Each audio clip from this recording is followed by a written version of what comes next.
할렐루야. 아멘. 오늘 우리가 계속해서 사사기의 말씀을 보는데요. 오늘 사사기 9장 말씀은 사실 이제 꽤 긴 내용입니다. 57절까지 있는 꽤 긴 내용인데, 그런데 9장 전체를 보면 모든 내용들이 이 이제 기드온의 아들이죠, 아비멜렉에 관한 이야기가 기록되어 있습니다. 이 사사들의 이야기를 기록하는 사사기에서 사사도 아닌 이 사람의 이야기, 지금 사사들 이야기를 하는 중간에 사사도 아닌 이런 아비멜렉의 이야기, 웬만한 사람들, 이 사사들의 기록보다 훨씬 더 길게 기록이 되어 있습니다. 제가 이 시간 관계상 우리가 9장을 전체를 다 읽지는 못하고 오늘 이제 이 16절부터 21절까지 이 요담이 아비멜렉을 규탄하는 그런 내용만 읽었지만, 오늘 이제 9장 전체의 내용을 보면서 이 사사도 아닌 아비멜렉의 이야기를 이렇게 길게, 성경이 이렇게 길게 서술하는 이야기의 이유가 무엇인가, 그것들을 우리가 한번 보고 또 하나님 주신 우리에게 주신 은혜를 좀 찾았으면 좋겠습니다. 아비멜렉은 아버지 기드온이 죽자 이제 외가 쪽이죠, 어머니 쪽인 그 외가 쪽인 세겜 사람들을 부추겨서 반란을 일으켰습니다. 그는 70명에 이르는 기드온의 아들들, 자기에게는 뭐 배다른 형제들이지만 어쨌든 간에 형제입니다. 형제들을 다 죽이고 스스로 왕이 되었습니다. 이런 이제 비극적인 일이 일어나게 된 1차적인 원인은 아무래도 기드온에게 있다라고 말할 수 있습니다. 지난주 우리가 살폈지만 기드온은 자기 입으로는 분명히 나는 왕이 되지 않겠습니다 라고 그렇게 이야기했지만, 실제로 기드온은 왕과 같은 그런 생활을 했던 것입니다. 사사의 어떤 그 미디안을 물리치고 난 그 이후에 왕과 같은 생활을 했던 것이죠. 아들이 70명이나 된다라는 것이 그 증거다라고 지난주에 말씀을 드렸습니다. 그래서 기드온은 자기 주장과는 달리, 자기가 그렇게 나는 왕이 되지 않고 나의 아들들도 왕이 되지 않겠습니다, 이런 주장과는 달리 어떤 자기 세력을 만들었던 것입니다. 소위 말하는 이제 뭐 전면에 본인이 나섰는지 안 나섰는지 정확히 알 수 없지만 어떤 이제 오늘날로 말하면 정권이죠, 정권. 기드온의 정권을 만들었습니다. 정부까지 만들지 않았죠. 정권을 만들어서 왕자들에게도, 그러니까 자기 아들들에게도 이 왕자와 같은 그런 지위, 그 권한을 준 것입니다.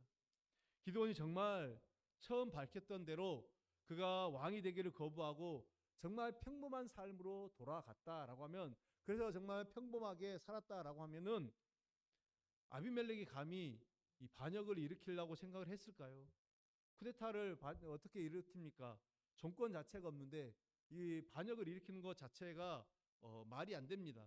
그런데 기드온은 자기 말과는 달리 그가 이스라엘 왕으로 살았고 또한 그 아들들에게도 상당한 권한을 주었기 때문에 지금 이제 결국 아버지 기드온이 죽고 나니까 아비멜렉이 아버지의 뒤를 위해서 왕으로 군림하고 싶었던 것이죠.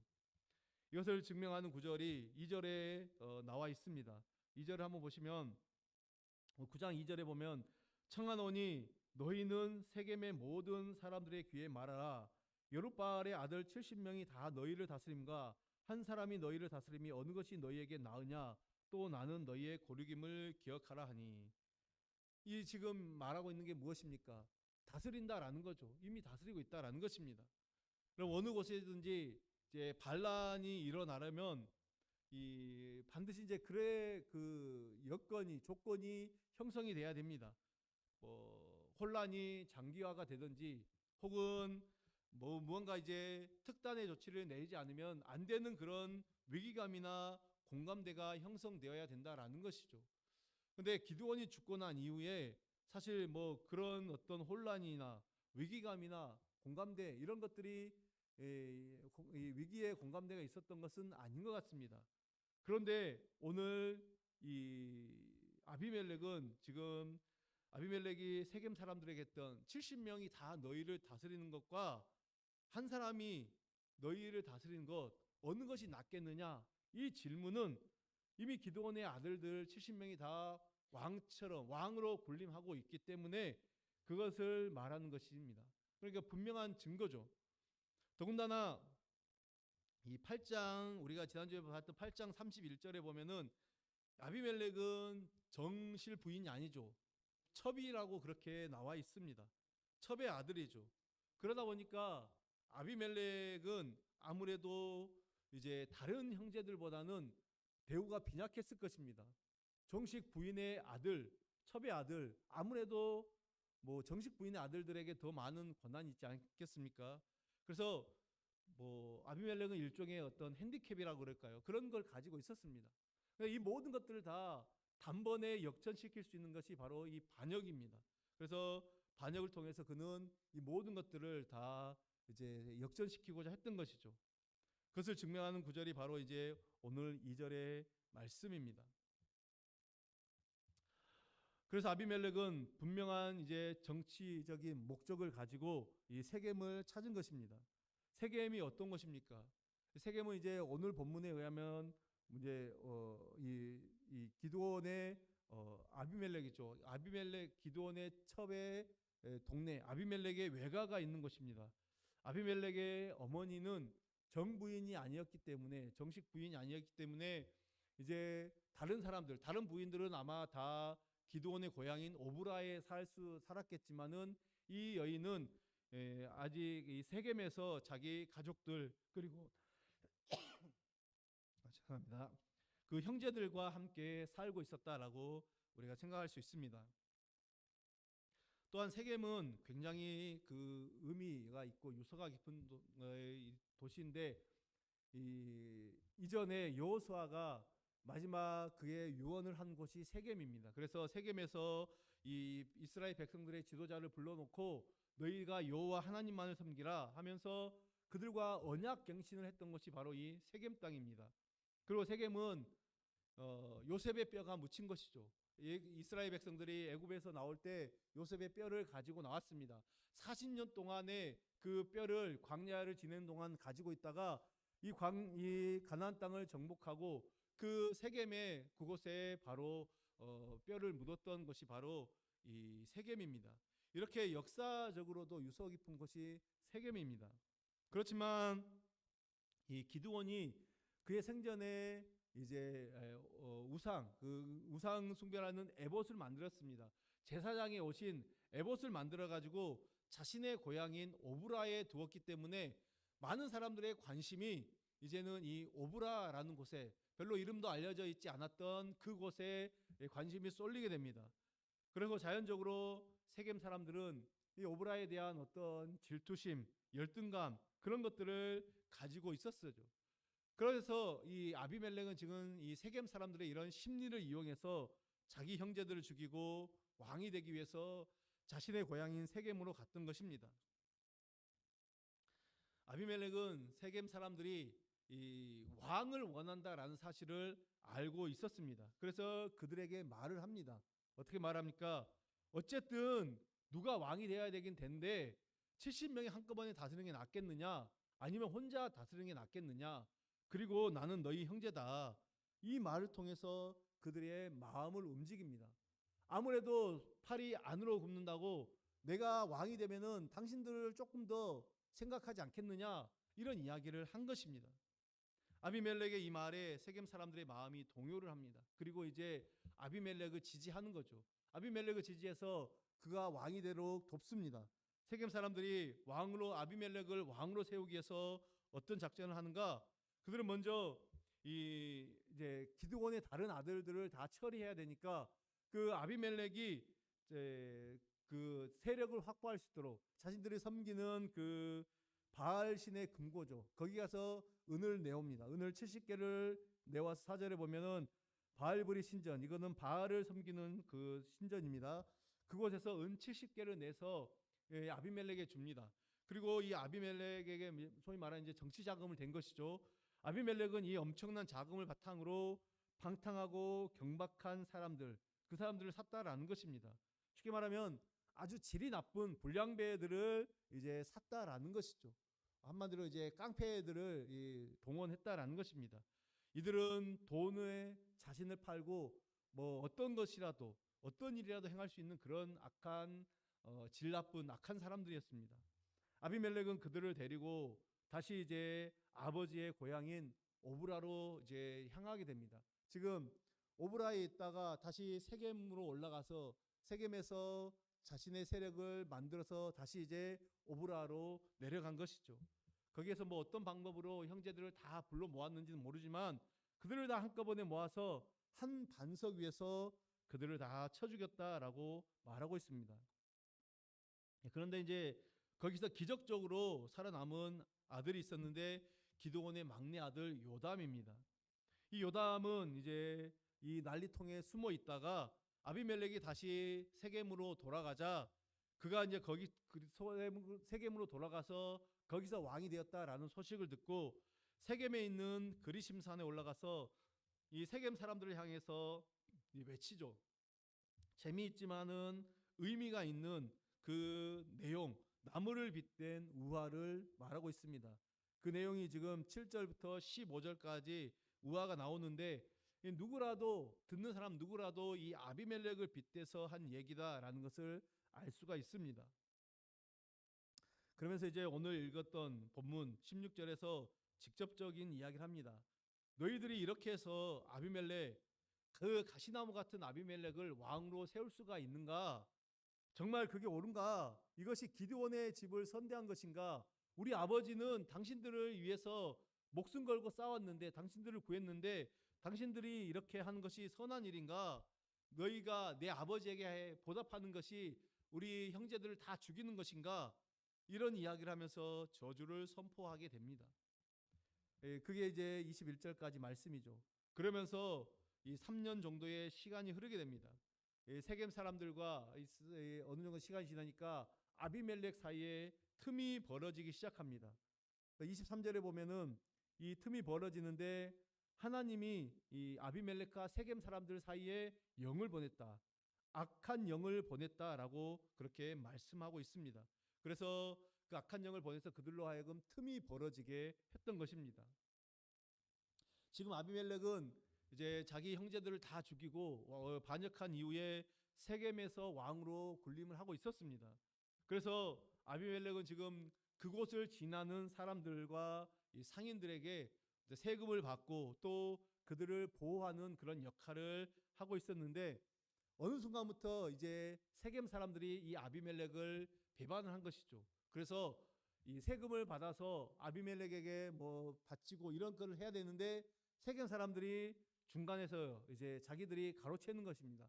산적 노릇을 하면서 세금을 가로치고 그러다 보니까 이제 이런 일이 있다 보니까 이런 이야기가 아비멜렉에게도 보고가 되고 귀에 들어가게 됩니다. 그리고 이 상황에서 지금 세겜으로 하여금 아비멜렉을 반역하도록 충동질을 하는 사람이 등장하는데 그 사람이 가알입니다. 이 가알이라는 사람이 그 지역의 유지 정도로 우리가 생각해 볼 수 있는데 지금 세겜 사람들이 그곳에 갔더니 세겜 사람들이 자신을 신뢰하는 것 같으니까 이제는 노골적으로 아비멜렉을 비난하고 저주를 합니다. 그러면서 이제 아비멜렉과 관계를 끊어버리려고 그렇게 하고 있습니다. 그러면서 그가 이야기하죠. 자신에게 군사권이 있다라고 하면은 아비멜렉을 쳐볼 수가 있다. 아비멜렉이 누구냐? 아무것도 아니다. 내게 군사만 있으면 그를 이길 수 있다.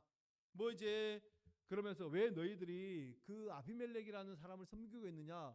차라리 옛날부터 내려오던 정통적으로 우리가 섬기던 하몰 왕족인 하몰 후손을 섬기는 것이 차라리 낫다. 이렇게 이제 선동을 하는 것입니다. 그런데 지금 가알이 그렇게 사람들을 선동하는 그 자리에 누가 있었는가? 아비멜렉의 신복 스불이라는 사람이 있었습니다. 이제 아비멜렉이 아무래도 그 지역에 또 심어 놓은 사람이죠. 그 아비멜렉의 사람을 심어 놨겠죠.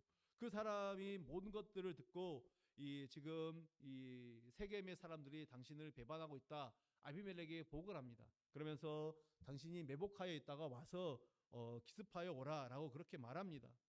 그리고 어느 날 어느 시간에 기습하에 오면 좋겠다. 이 기습하는 날이 되어서 이제 가을은 또 그곳에서 평일과 같이 이 성문 밖에서 살펴보고 있는데 그 매복조들이 지금 이제 움직이는 것이 보입니다. 멀리서 보니까 어떤 사람들이 움직인다. 그래 경계심을 가지고 있는데 가을이라는 사람이 당신이 잘못 봤습니다. 그 이제 수불이라는 사람이 가을에게 당신이 잘못 본 겁니다. 저건 산 그림자니까 신경 안 쓰셔도 됩니다. 뭐 이렇게 이제 옆에서 보고를 하죠. 안심을 하고 있다가 그래도 계속해서 그 움직임이 계속 있기 때문에 이제 더 가까이 와서 움직이는 것을 보면서 틀림없이 적의 공격이다라고 그렇게 이야기를 합니다. 그러자 스불이 가알에게 아니 지난번에 당신이 큰 소리 치지 않았습니까? 아비멜렉을 업신여기고 자기 이길 수 있다고 했으니까 싸워서 이기면 되지 않느냐? 이렇게 이제 전쟁, 싸움을 부추기게 됩니다. 그렇게 이 가알과 이제 아비멜렉의 싸움이 시작되어 결국 가알의 많은 군사들이 죽게 되고 세겜은 다시 아비멜렉의 수하에 들어가게 되죠. 그리고 가알은 쫓겨나게 됩니다. 그래서 상황이 이제 일단락 되는 것 같고 또 모든 것들이 다 이제 제자리를 돌아오는 것 같은데 이제 여기서부터 또 다시 아비멜렉의 잔인성이 드러나게 됩니다. 쭉 말씀을 넘어서 42절에 보면은 이튿날 백성이 밭으로 나오면 사람들이 그것을 아비멜렉에게 알리니라라고 말하고 있습니다. 지금 이제 가알이 쫓겨나고 그 군사들이 다 죽고 나서 모든 상황이 다 정리됐다라고 생각했는데 아비멜렉이 이 자기의 사람들을 매복을 시킵니다. 그리고 아무런 무장이 되어 있지 않는 그 세겜의 사람들을 공격하기 시작합니다. 어떻게 하냐면 심지어는 그 도망가는 성 안으로 도망가는 그 길을 차단하고 협공을 한 것이죠. 세 때로 나누어서 한 조는 성문으로 들어가는 길을 차단하고 한 조는 사람을 치는 이런 어떤 잔인함을 드러내서 모든 사람들을 다 죽이는 것을 보게 됩니다. 그리고 그 성을 헐고 그곳에 소금을 뿌렸다라고 그렇게 말하고 있습니다. 이런 잔인하고 끔찍한 일을 목격한 지금 이제 세계 망대의 모든 사람들이 놀라서 이 엘브릿이라는 신전, 바알의 신전에 보루로 들어가게 됩니다. 이 보루라는 것은 쉽게 말하면 이제 방공호 같은 거죠. 뭐 우리 이게 지하 대피소 같은 것이 바로 보루라고 말할 수 있습니다. 뭐 성경에 뭐 내실 뭐 이런 그 이제 솔로몬 성전이나 뭐 그 성을 보면 내실을 이야기하는 게 있는데 그 내실이다라고 그렇게 말할 수가 있습니다. 그랬더니 아비멜렉이 지금 이들이 다 내실 안에 들어가 이제 문을 걸고 그러 잠그고 숨은 거죠. 그랬더니 아비멜렉이 자기 부하들을 데리고 인근 산으로 갑니다. 그러면서 나무들을 다 이제 베어 가지고 와서 그 보루 앞에다가 세워놓고 불을 지르죠. 그러니까 그 연기 이 때문에 사람들이 다 연기에 의해서 질식하고 또 불 때문에 사람들이 산채로 태워 죽인 것입니다. 이렇게 해서 죽은 사람들이 49절을 끝부분에 보면 남녀가 약 1000명 되었다. 남녀가 1000명 가량이 죽었다라고 말하고 있습니다. 이런 잔인한 모습을 지금 보이고 있습니다. 근데 이것으로 끝이 아니었습니다. 이렇게 하고서도 아비멜렉은 분이 풀리지 않았던 것 같습니다. 그리고 이제 이번에는 어디로 갑니까? 세겜보다 더 북쪽에 있는 데베스라는 지역으로 가서 그 마을을 급습합니다. 그 성을 급습하는데 데베스 사람들 역시 자신을 배반했다라고 생각을 한 것입니다. 아비멜렉이 이렇게 급습해 오니까 데베스 사람들이 어떻게 합니까? 급하게 이제 망대로 피신을 하게 됩니다. 데베스 사람들 모두가 다 망대로 들어갔다라는 것은 그만큼 데베스라는 성이 작지 않고 큰 성이고 견고한 성읍이었다라는 것을 의미합니다. 아비멜렉은 지금 이제 이 세겜에서 했던 세겜 보리에 그렇게 엘브릿 신전에 그 보리에 들어갔던 그 사람들을 다 이제 태워 죽인 작전 그것들이 주요했음 말고 이번에도 그렇게 하려고 다시 이제 그 망대죠 데베스 그 망대에 가까이 가서 불을 지르려고 했습니다. 그래서 망대 가까이 가니까 그곳에 있던 한 여인이 맷돌 윗짝을 아비멜렉에 내리 던져서 그의 두개골을 깨트려 버렸습니다. 저도 어렸을 때 저희 외갓집에서 이 콩을 가는 그 맷돌을 저 본 적이 있습니다. 맷돌 굉장히 무겁더라고요. 그렇게 무거운 것을 맞았으면은 즉사했을 것 같은데 아무래도 이제 아비멜렉이 어떻게 보면 정통으로 맞지 않았던지 두개골은 깨졌는데 아직 죽지 않고 살아 있었다라고 그렇게 말하고 있습니다. 그래도 이제 아비멜렉이 자신이 생각하기에는 더 이상 살 가능성이 없다라고 생각했는지 자기 병기를 든 그 부하에게 칼로 자신을 찌르라고 죽이라고 그렇게 명령을 합니다. 왜냐하면 여인에게 맞아 죽었다라는 것이, 그것도 돌에 맞아 죽었다는 것이 죽어가면서도 창피했던 것이죠. 그래서 여인의 손에 죽은 것이 아니라 자신은 칼에 맞아 죽고 싶었던 것입니다. 전쟁을 통해서 칼에 맞아 죽은 것이 뭐 사나이의 그 죽음이다라고 생각을 했든지 그렇게 이제 칼로 부하에게 칼로 자신을 찌르라고 합니다. 아비멜렉의 이 사건, 그죠? 칼에 맞아 든 사건은 후대에 이제 다윗의 어떤 입에서 다시 회자가 됩니다. 전쟁 중에 성을 공략할 때 조심해야 될 그 어떤 전쟁 전략 중에, 군사 작전 중에 하나로 회자가 될 정도로 이 사건은 후대에서도 유명한 일화가 되었던 것입니다. 여기까지가 오늘 보면은 9장의 전체적인 내용입니다. 제가 이제 길게 이 9장의 전체적인 이야기를 좀 했습니다. 그러면은 여기가 이제 9장의 내용인데, 그렇다면 제가 이제 서두에 말씀드렸던, 우리가 함께 생각해 보고자 했던 질문 다시 드립니다. 오늘 9장은 우리에게 무엇을 교훈하기 위해서, 하나님의 어떤 면을 드러내기 위해서 이렇게 길게 기록이 되었는가? 이 아비멜렉, 사사도 아닌 아비멜렉의 이야기가 그렇게 기록되었는가? 우리가 몇 주 동안 살펴서 기드온의 이야기, 오늘 아비멜렉의 사건들, 결국 이런 사건들을 쭉 나열한 이런 이야기들은 하나님께서 자기의 왕되심에 대한 반역의 사건들, 그리고 그 반역의 주동적인 역할을 했던 그 사람들에 대해서 하나님이 그 악을 친히 갚으신다, 그것들을 보여주기 위해서 이 사실이 기록되어 있습니다. 여러분, 사사기 8장 이후에 특별히 이제 드러나는 모습이 뭐냐? 하나님이 왕으로서의 모습을 보여주고 있습니다. 지금 이스라엘 백성들이 기드온에게 와서 우리의 왕이 되어 주십시오라고 그렇게 이야기를 했습니다. 처음으로 지금 이스라엘 백성들이 왕이 필요하다라는 것을 이야기를 한 것이죠. 그 왕이 필요하다는 그 사건에 대해서 하나님께서는 그것들을 하나님이 친히 왕이 되시고 또 인간의 왕의 그런 어떤 맹점들, 그런 것들을 보여주십니다. 왕은 크게 나눠서 두 가지 역할을 하는데, 하나는 사랑과 은혜의 모습이 왕이고, 하나는 또 공의와 어떤 징벌의 역할을 하는 게 왕의 역할입니다. 늘 사랑만 있는 왕, 사람들이 물렁하다라고 이야기를 합니다. 저 사람은 물러 터졌어, 이렇게 이야기를 하겠죠. 늘 징벌만 하는 왕, 그 사람을 폭군이라고 그렇게 이야기를 합니다. 하나님은 이 두 가지를 아주 조화롭게 가지신 아주 완벽한 이상적인 왕이십니다.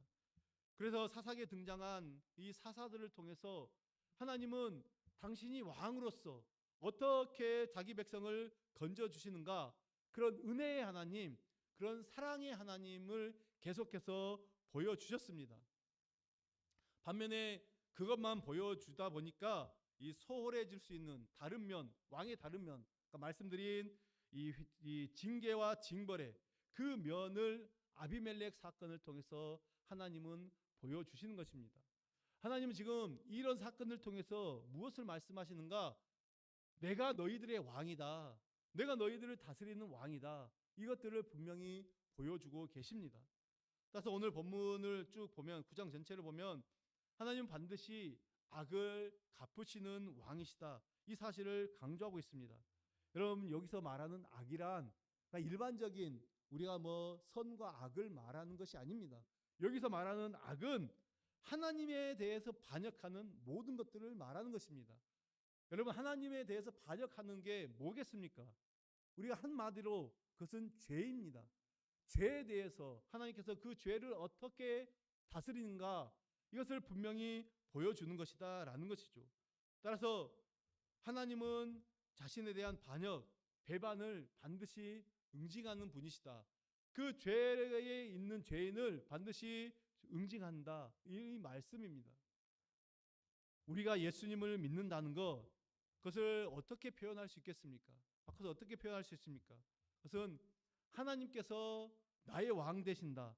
하나님께서는 우리의 왕이 되시고, 또 하나님께서 이 당신의 백성들 우리에게 요구하시는 것은 겉모양의 충성이 아니라 내면의 마음, 중심의 충성이다. 이것을 우리는 깨달으셔야 됩니다. 우리가 역사에서 잘 아는 대로 정말 진정한 충신들, 진정한 백성들은 두 왕을 섬기지 않습니다. 뭐 우리나라의 역사도 과거 역사를 보면은 정말 그 축진들은 나는 뭐 예를 들어서 반역을 통해서 왕이 된 사람 그런 사람들 나는 왕을 배반할 수가 없습니다. 내 주군을 배반할 수가 없습니다. 이렇게 이야기를 합니다. 여러분 진정으로 예수님을 만난 사람들은 진정으로 우리가 예수님을 믿는다면은 하나님만을 왕으로 섬기는 것이죠. 그런데 하나님을 왕으로 섬기면서 다시 말로 우리 예수님을 믿으면서 과연 그렇게 우리는 하나님만을 온전히 우리의 왕으로 섬기는가? 여러분 그렇게 하나님을 섬기고 계십니까? 우리 성도님들 그렇게 섬기고 계시나요? 네, 아멘이십니다. 감사합니다. 그런데 하나님에 대한 반역은 오늘 특별히 우리 마음 속에서부터 먼저 각자들 그 마음 속에서 먼저 일어나는 것입니다. 우리 마음에는 하나님을 대신하는 것들이 왕이면 우리가 주군인 하나님만을 섬겨야 되는데 하나님을 대신하는 그런 것들이 얼마나 많습니까? 이 쉽게 말하면 우리 마음에서 악한 본성에 자라는 그 악한 열매들을 말하는 것입니다. 악한 본성에서 나오는 모든 것들이 우리의 눈으로는 그럴듯하게 보이고 좀 사람들의 눈을 속일 수 있는 것처럼 보입니다. 그런데 하나님은 어떤 분이십니까? 우리의 마음의 동기와 또 그 마음의 어떤 중심을 정확하게 보는 분이십니다. 하나님 앞에 섬기는 것이 어떤 마음으로 섬기는가? 헌신하는 것들이 어떤 마음으로 헌신하는가? 우리가 헌금을 하는 것 하나에도 우리가 봉사를 하는 것 하나에도 하나님이 어떤 마음으로 우리가 그것들을 하는지를 정확하게 분명하게 보고 계신다라는 것입니다. 우리는 겉모습을 통해서 사람들은 속일 수가 있습니다. 그러면서 사람들의 눈에 저 사람 정말 믿음이 대단하구나. 저 사람 하나님을 향한 정말 열심과 충성이 있구나. 이렇게 다 이야기를 하는데 하나님은 그 마음 정확한 동기를 보고 계십니다. 이 왜 이러는가? 무엇 때문에 이러는가? 단지 하나님께서 내가 이것들을 하면은 하나님께서 많은 복을 주신다. 그런 생각을 가지고 있는가? 하나님을 사랑하는 마음인가? 아니면 자신의 복을 위해서 유익을 위해서 하는가? 하나님이 이 모든 것들을 다 보고 계십니다. 그리고 하나님은 결코 그것을 좌시하지 않는 분이다라는 것을 우리는 깨달아야 됩니다. 사랑하는 성도 여러분, 우리가 교회로 모이는 것, 이 예배로 모이는 이유가 무엇입니까? 우리의 왕 대신 하나님께만 충성하겠습니다. 여러분 우리의 이 마음을 가지고 이곳에 오지 않았습니까? 목숨을 걸고 다짐한 백성들이 바로 우리 성도들입니다. 그리고 우리가 드리는 이 예배는 그런 왕 대신 하나님께 드리는 어떤 최고의 어떤 우리의 경의를 표현하는 것입니다. 그런데 우리가 저지르는 배반들, 우리가 반역들은 대부분 그럴듯한 어떤 명분과 모습을 취하고 나타나는 모습이 많다라는 것이죠. 우리도 모르는 사이에 이미 이 배반이 자기보다 더 크게 자신의 앞에 와 있다라는 것을 알아야 됩니다. 우리가 왕 대신 하나님, 그 하나님께서 나에게 베푸신 은혜가 얼마나 크신지 그것들을 생각하지 않고 그것들을 누리지 않고 그리고 내가 언제나 그분의 은혜와 사랑 속에 이 땅에서 숨을 쉬고 살아가고 있다. 여러분 우리가 그것들을 잊어버리고 기억하지 않는 그 순간 이미 배반은 우리의 마음속에 자리하고 싹트기 시작하는 것입니다. 하나님을 생각하지 않는 그 모든 순간에는 반드시 악한 마음들이 악한 생각들이 우리에게 우리 마음 가운데서 자라고 있다라는 것입니다. 여러분 우리가 매일 24시간 내내 우리의 마음 속에 하나님이 가득하십니까?